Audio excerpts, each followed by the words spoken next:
Welcome to the Luke Macias Show. While we know at this point that we are headed to a special session and we don't know exactly all of the legislation that'll get debated during that session, there's still opportunities to pass a handful of very conservative bills. We're going to talk about those today. One of them is property tax relief. And the good news is that the Texas House has caved to the Senate, brought homestead exemptions into their plan, now providing a bigger property tax relief plan than either the Senate or the House originally started with. This is a win for taxpayers, and we hope to go even further. There are a lot of bills dying in House committees, and if they don't pass out by Saturday, they're going to die as well. We're going to highlight some of those bills for you today. Let's get to the show.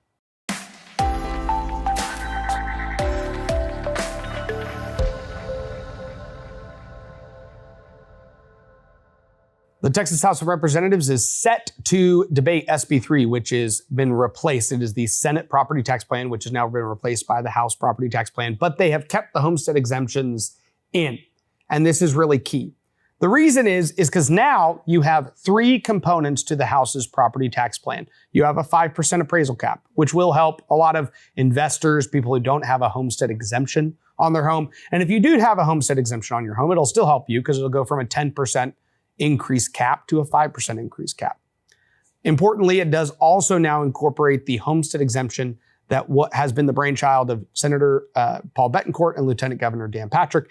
And it also has property tax compression, which is the preferred property tax relief mechanism by Texans for Fiscal Responsibility, the Don Huff Finds Liberty Foundation, the Texas Public Policy Foundation. All of these groups have said compression is king. And just as a reminder, compression is where the state of Texas writes a check to school districts. But when that money shows up, they are required to lower your property tax bill the same amount as the money that they receive. It compresses the rate. So these three components now add up to a little under $17 billion of property tax relief. The largest property tax cut in Texas history would be closer to $20 billion, but this is higher than the House or the Senate had before, which is really good news for Texans. Another great piece of news is that Speaker Dade Phelan seems to have appropriately stepped back from using language that he was being criticized from the right for. Representative Tony Tinderholt got up during the property tax relief debate on the House floor last time it was had and basically laid out, we keep telling everybody that we have all of this property tax relief, but we're using relief that we provided 2 years ago. And the fact that we're still funding it means that it's new relief. No one really sees that as new relief. And then Texans for Fiscal Responsibility actually went into Dade Phelan's district and bought a lot of radio ads pushing him on this same issue, saying he's misleading his voters. So Dade Phelan's office put out a one-pager on their property tax relief plan. And here is the new talking point. They say that their property tax relief plan, that's actually under $17 billion, is $21 billion. And they say it is the largest cut in Texas history when combined with the state budget. That's a really interesting line. Now, I, for one, really appreciate the change in language. He's being honest, at least saying, hey, if you combine this with the state budget, it is the largest property tax cut in Texas history. Now, that is true. So thank you, Speaker Phelan. I also want to make sure you know just how true that statement is almost every single session. So let's say next session, we take the homestead exemption we passed. We take the compression that we funded. We take the appraisal caps that were put together. And we go, well, we don't have a lot of money. So the Texas House is going to deliver $100 of property tax relief. Not $21 billion, not $16 billion. Let's say 2 years from now, they say, we have $100. And you're going to see on average a 0.03% cent reduction on your property tax bill. If they roll that out, they could also say this is the largest property tax cut in Texas history when combined with the state budget. Here's the absurdity of the statement. Guys, as long as you keep budgeting the relief you had before, if you add $1, it's the largest property tax cut in Texas history, right? So it's good that he changed the language and actually finally admitted, yeah, as a standalone, this isn't the largest property tax cut in Texas history. That's appreciated. And the new line, while somewhat comical, is also true. So that's good. Guys, we have a bunch of Senate bills languishing in the Texas House of Representatives. Some very key conservative policy, things that matter, and I actually think that matter in various different forms and fashions, areas, various different committees that are sitting on this policy. I'm going to break down some of this list so you realize just how bad it is on that side of the chamber when we come back. Do you want to get paid to make a difference? Gen Z is now in Congress, and if you're between the ages of 18 and 25, you may not necessarily want to be in Congress, but if you still want to fight for the future, we have the opportunity for you. Texas Scorecard is Texans' leading news source for citizens, and we're looking for young fighters to join our fellowship program. Texas Scorecard offers a paid internship for spring, summer, and fall semesters, allowing participants to get their feet wet in the media business. Fellows can apply for one of 3 tracks: writing, research, and administration. Think you have what it takes? Fellows often leave the program with the opportunity to continue the work full-time.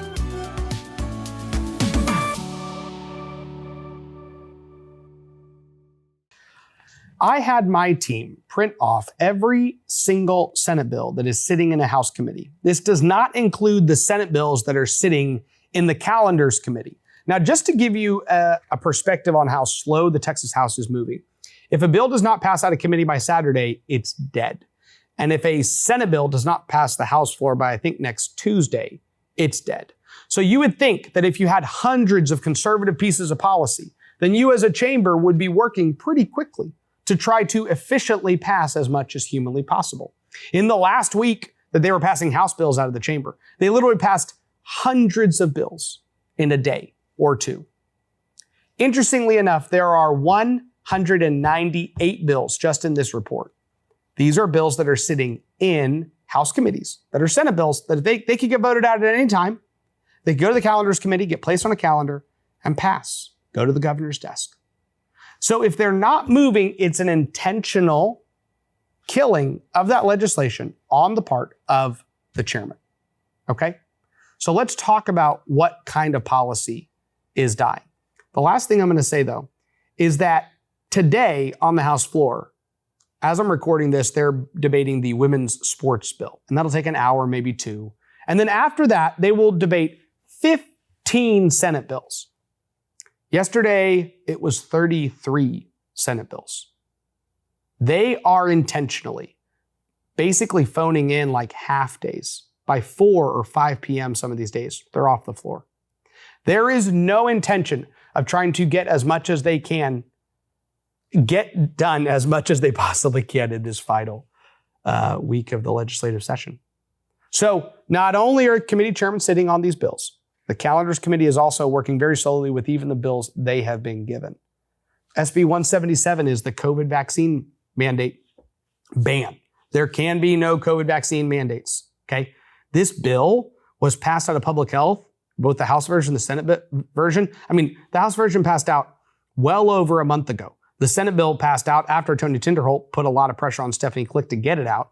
And they're just sitting on the bill, just sitting in calendars, not moving.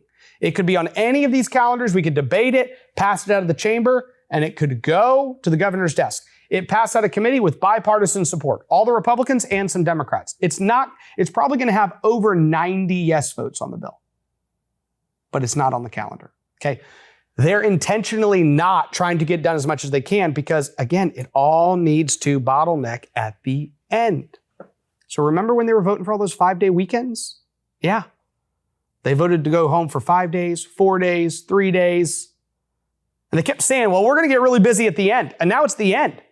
And they're not getting really busy.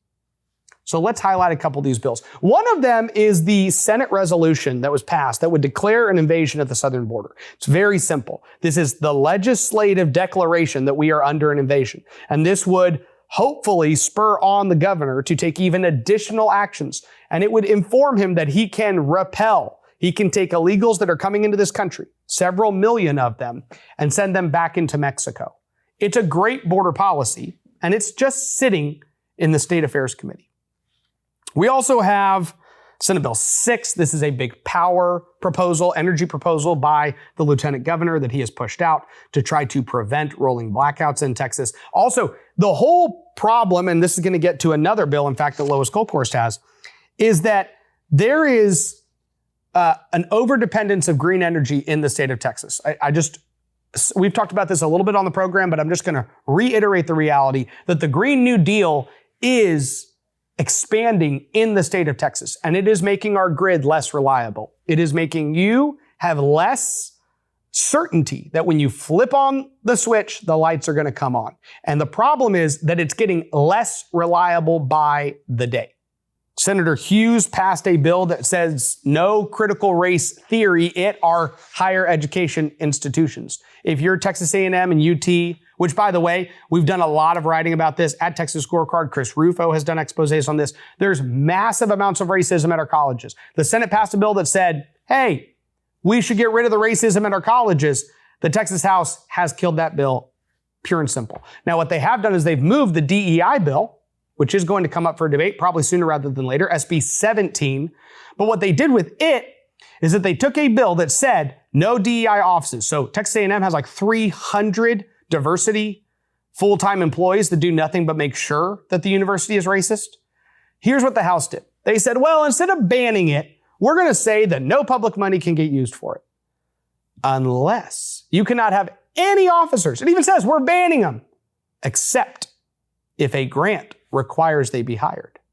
Oh, and except in the event that an individual privately pays you to have racist employees whose job it is to make sure that your university is more racist. Imagine that. So just to let you know, there are a lot of liberal, wealthy people who have no problem writing a big tax-deducted check to a university just to make sure that they keep those 300 Marxist employees. So SB 17 has been watered down and moved. SB 16 is just sitting in committee. Critical race theory ban in universities, not even getting talked about. You have a lot of bills in state affairs, elections, and public health. Those are kind of the three that stick out to me the most. Now, there's higher education and other things like that. But I will tell you that those three in particular have a lot of bills that are dying. Senator Drew Springer has Senate Bill 150. This is a bill related to the maximum amount of unemployment benefits payable to an individual. This is basically welfare reform, positive welfare reform, just sitting in business and industry. Now, if you think, well, why is this welfare reform just sitting in business and industry? Maybe because there's a Democrat chairman. Okay, maybe that's it. Lois Kolkhorst has Senate Bill 147. And Senate Bill 147 is just saying that, hey, Chinese nationals, they cannot purchase our agriculture land, our minerals, our water, our timber, anything we mine, sitting in state affairs. Not moving, not been voted out. Even if it was voted out, it wouldn't necessarily be on the floor in debate because the calendars committee might kill it. But you know what? That's fine. Charles Perry has a number of very good bills. The one that is most offensive, the one that I'm most offended that it's sitting in committee is Senate Bill 162. This is Charles Perry's bill that says that a child when they're born is born either a girl or a boy, a male or a female. Their sex is on their birth certificate. And it says you can't change it because right now, all these leftists can take their kid in and can file a bunch of paperwork and they can change their birth certificate so that they can then go into the public school and say, hey, Tommy is a boy. And no, Tommy's not Tommy and he's not a boy. Tommy's name is Sarah and Sarah was born a girl and she is a girl. And no matter what you say, you can't change that. Now understand, the Texas House just said we were so courageous by banning genital mutilation. Yes. Thank you for doing that. Not that courageous, by the way. A bunch of Democrats voted with you. I mean, several Democrats voted with you. So it's not that courageous when every Republican and several Democrats vote for it. This is something that 80% of Texans want to see happen. You're not taking massive political risks. You're doing something that's obvious. You know what you're also obviously doing, Stephanie Klick and Public Health Committee? You're killing Senate Bill 162, which says that you can't change your kid's birth certificate. Very simple. Why is it sitting there? It got referred to public health on April 10th. On April 11th, it could have been scheduled for a hearing. Donna Campbell has a bill regarding the national motto, founding documents, just stuff that's getting a little less wokeness in our public education system and a little more patriotism. Mays Middleton has Senate Bill 175, sitting in state affairs, referred there on April 13th, banning taxpayer-funded lobbying in the state of Texas, saying, hey, all of us our money cannot be used to hire a bunch of lobbyists who are going to work against our own interests. sitting in state affairs, not moving whatsoever. There are a ton of election laws, and I could go through them just to give you a handful of them. It's like Senate Bill 260, Senate Bill 220. You go through, I'm just looking through these various different bills that are all in elections. If you literally pull up the elections committee, and I did it earlier, Bob Hall has a number of bills, Paul Bettencourt has a number of bills, Lois Kolkhorst has a number of bills, just sitting there in committee. There's like 5 or 6. The elections committee can meet at any time, hear these bills, vote them out, send them to calendars, put them on the calendar. There was one bill that got put on the calendar regarding the state of Texas getting out of the ERIC system, which the state of Alabama did, and we've talked about that a little bit here at Texas Scorecard, and it was killed with a point of order. Democrats killed it. They pushed it back. So these are the problems that are coming out. They're looking at 9 good election integrity bills, maybe passing 1 or 2 out of the committee, just sitting on the rest. No reason, no articulated reason, just doing it. There are quite a few health freedom bills that are also at stake. One of them is a good example. Charles Perry has Senate Bill 265. This is related to the required reports of certain vaccine-related, drug-related adverse reactions. This would be the state of Texas actually getting reported information when someone is injured by a vaccine. Bob Hall has Senate Bill 301. That's just sitting in public health, related to prescribing, administering, and dispensing ivermectin, hydroxychloroquine, sulfate. This is Bob Hall trying to protect all of these good, patriotic doctors who actually took their oath really seriously to do no harm and spent all that time trying to figure out what would work with their COVID patients because the things that they were being told to do weren't working. And now those same doctors have been persecuted for doing so by the Texas Medical Board. And Bob Hall tries to pass a bill that just says, hey, these doctors are going to be given the latitude and discretion. There's that bill. Another one that he had, there's Senator Springer relating to a study on the adverse reactions efficacy of the COVID-19 vaccines. The other one here is by Angela Paxson relating to patient access to prescription drugs for off-label use for COVID-19 treatment. Again, saying, hey, these are all common sense pieces of legislation. Like, these are not massively complex bills. They're not genital mutilation bans. They're just saying, hey, you should be able to use drugs, even if they're not specifically for the purpose of COVID-19, for COVID-19, because COVID-19 is a new disease. These are the type of policies that are being considered. Were considered in the Senate, were passed out of the Senate, and they're just sitting there dying in the Texas House of Representatives. It's very strange to see. It's disheartening. It's frustrating. Donna Campbell has a bill, Senate Bill 959, related to certain prohibited transactions between an open enrollment charter school and an abortion provider. Does that sound like a pretty good bill to you? Doesn't it sound like, hey, if you're maybe trying to make sure that Planned Parenthood isn't in our charter schools, probably a good bill. Simple thing to pass. Consider in the Public State Affairs Committee. It was sent to State Affairs. Bring it up, talk about it, vote it out, put it on the calendar, debate it. If there's enough votes, pass it. Make sure Planned Parenthood is not in our charter schools.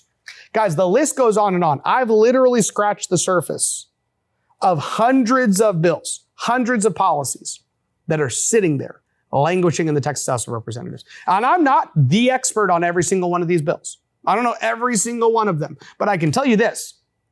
The Texas House isn't even debating them. It's not that they've had the hearings, they've heard these bills, realized, oh my gosh, this bill actually does a bunch of bad stuff. They're just sitting on it. In many cases, they've never done anything. For over a month, it's just been sitting there.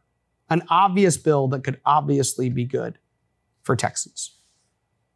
As we wrap up the legislative session, there's going to be an opportunity to pass a couple key bills. And the one that seems to definitely be moving is, thanks to Texas Family Project, the ban on drag shows. And this is a huge opportunity for a victory for the pro-family forces who have said, we don't want our kids groomed. And so this bill has moved out of the State Affairs Committee. It is going to the Calendars Committee, and the Calendars Committee could place it on the calendar very soon. And I have heard that the Calendars Committee is urging that bill to move because Dade Phelan is very, very sensitive about this. Since the Texas Family Project went up in his district and started running these ads as the bill was dying, he sent 2 different legal letters to try to get this ad pulled while clearly telling his lieutenants, like, get this bill going. And one of the things this has proved out is, one, that conservatives should always push and apply pressure. Stop backing down. These guys don't respond to being nice. When you're nice, they kill hundreds of bills. When you call them out specifically for certain things that are obviously good, they cave to the pressure. And this bill is moving. And if it does pass, that'll be a huge victory for pro-family forces. If it fails, it will be an indictment on the Texas House of Representatives for sitting on it for 4.5 months before waking up to the fact that they actually needed to do something about this policy. Those are a few of the things going on right now. I mentioned at the start of the show that we are going to a special session. We are going to. It could be in June. It could be in September. I think Governor Abbott has kind of several different things in consideration. The advantage to bringing the legislature back immediately is that you literally don't let them get a break. You say, hey, you're not going home. You don't get to see your kids this week. You don't get to do this. Be back and get to work. You put the pressure on them. The disadvantage is that every liberal Beto O'Rourke donating teacher union member is going to be in the Capitol all summer because we pay them to not work during the summer. And so it is very difficult to then come and say school choice is going to get debated through the summer when the Capitol is going to be filled with liberal socialist teacher union members who are trying to turn our kids into little Marxists. So there has been some mention that the governor may wait till September to call the special session back. Now, the other thing is, just a reminder for those of you who don't know how this works, the governor can put any item on a special session call. So when he calls a special session, he can say, we're here to talk about school choice. But is the whole legislature going to come and just do nothing but talk about this one policy issue? So he could easily say, oh, and by the way, we're going to try to ban Chinese nationalists from purchasing Texas land.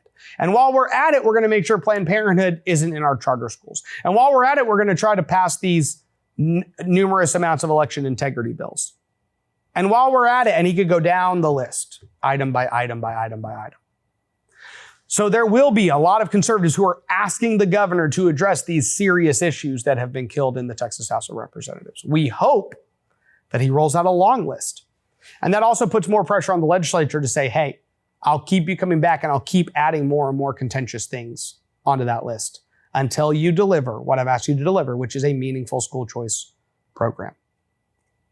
I hope that this gives you a little bit of an update on all the things that are happening at the Texas Capitol, the legislation that is potentially going to pass, and some of the legislation that looks like it's going to die. Every little bit of help that you apply, pressure you apply to these lawmakers makes a difference. I can tell you, I know conservative organizations who have literally gone into offices in the last week to talk about one good immigration bill, one good health freedom bill, one good other bill. And all these are on the 5 and 10 yard line, just need to get punched over the finish line. And they're literally hearing from these offices, look, we support the bill. We want to move the bill. We've been asking to move the bill. We've been getting a lot of calls on this bill, right? So those of you who think that just reaching out for stuff you care about and talking to your representative doesn't make an impact, like it literally does. It makes an impact. It prods the right people that know we need to do this because we don't want our constituents to be angry when we leave all of these conservative reforms on the table undone. Have a blessed weekend. May God bless you, and may God bless the great state of Texas. No ads, no paywalls, no government grants, and no corporate masters. Just real news for real Texans. This is Texas Scorecard.